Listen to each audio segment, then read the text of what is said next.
दोस्तों आज हम लोग माउंटेन्स यानी पहाड़ या पर्वत के बारे में डिटेल्स में जानेंगे।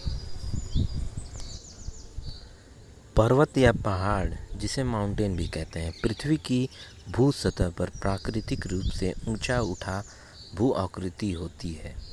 इनका उभार निश्चित नहीं होता है। पर्वत ज़्यादातर एक लगातार समूह में होते हैं और धरातल के 27% भाग में पर्वत है।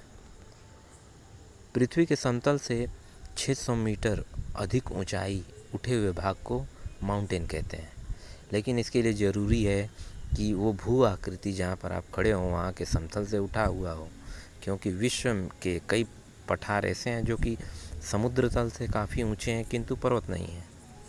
जैसे एग्जाम्पल में हम बताएं, तिब्बत का पठार समुद्र तल से 4800 मीटर ऊंचा है किंतु वह पर्वत नहीं है।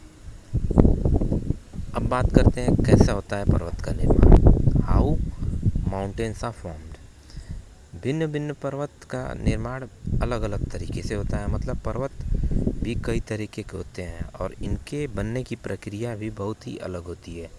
पर्वत के निर्माण की सबसे साधारण प्रक्रिया होती है दो टेक्टोनिक प्लेट्स का आपस में कोलिजन होना, मीन्स टकराना, और एक प्लेट का नीचे की ओर धंसते जाना और एक प्लेट का दूसरे के ऊपर चढ़ के आगे की ओर बढ़ना। ये होता क्यों है? जो हाई डेंसिटी की प्लेट्स होती है वो नीचे चली जाती है और जो लो डेंसिटी होती है वो ऊपर चली जाती है। इसे पर्वत के बनने का भ्रंश मीन्स फॉल्टिंग ब्लॉक्स कहते हैं। इसके अलावा पर्वत के बनने का वलन क्रिया जिसमें भूमि की सतह एक दूसरे के ऊपर वलयित हो जाती है यानी फोल्ड हो जाती है, फोल्डिंग। ज्वालामुखी की क्रिया से भी पर्वतों का निर्माण होता है। इसके अलावा पृथ्वी के अंदर ही मैग्मा व क्रिस्टलाइज हो जाना भी पर्वत का निर्माण करता है।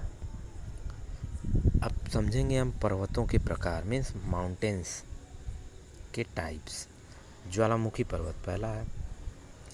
पृथ्वी के क्रस्ट के नीचे जब टेक्टोनिक प्लेट्स का मूवमेंट होता है तब यह ज्वालामुखी क्रियाओं को उत्तेजित करता है और इस प्रकार ज्वालामुखी के विस्फोट से जब लावे बाहर आते हैं तो वह जमकर एक पर्वत का निर्माण कर लेते हैं। उदाहरण में बताते हैं कि माउंट फूजी है, जैसे माउंट वेसिवियस है, किलिमंजारो माउंटेन किलिमंजारो है। अब फोल्डिंग माउंटेन्स के बारे में बात करेंगे। फोल्ड माउंटेन जिसे हिंदी में वलित पर्वत कहते हैं।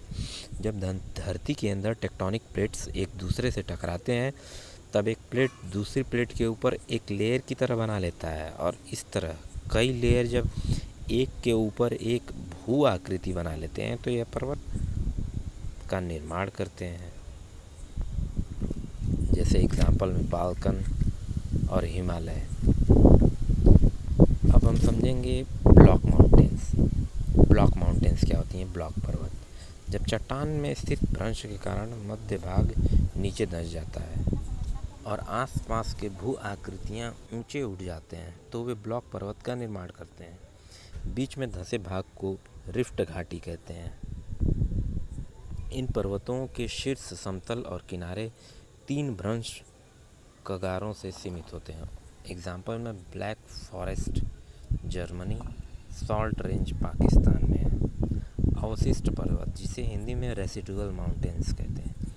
ये माउंटेन चट्टानों के अपरदन के फलस्वरूप होती हैं, मीन्स डिग्रेडेट होते हैं, उसमें से निकलते हैं, टूट टूट के गिरते हैं। एग्जाम्पल में विंध्याचल, सतपुड़ा, नीलगिरी, पारसनाथ, राजमहल की पहाड़ी। हमारे मन में एक सवाल ज़रूर आता है कि ये पहाड़ किस चीज़ से बने होते हैं, उसका क्या एलिमेंट्स होता है। तो जहाँ तक बात करें, जितनी मिट्टी होती है वो किस पार्टिकल, इलेक्ट्रॉन, प्रोटॉन, न्यूट्रॉन से बनी होती है। उसी तरह जो मिट्टी मीन्स जो पर्वत होते हैं, पहाड़ होते हैं, वो भी एक मिट्टी का हिस्सा होते हैं, मीन्स मिट्टी होते हैं, वो भी इलेक्ट्रॉन, प्रोटॉन और न्यूट्रॉन से बने होते हैं। माउंटेन्स हमें बारिश कराने में मदद कराती हैं और पहाड़ जो गर्म हवा या फिर तेज़ ठंडी हवाएं आती हैं उनसे हमें बचाती हैं। बारिश कैसे होती है? जब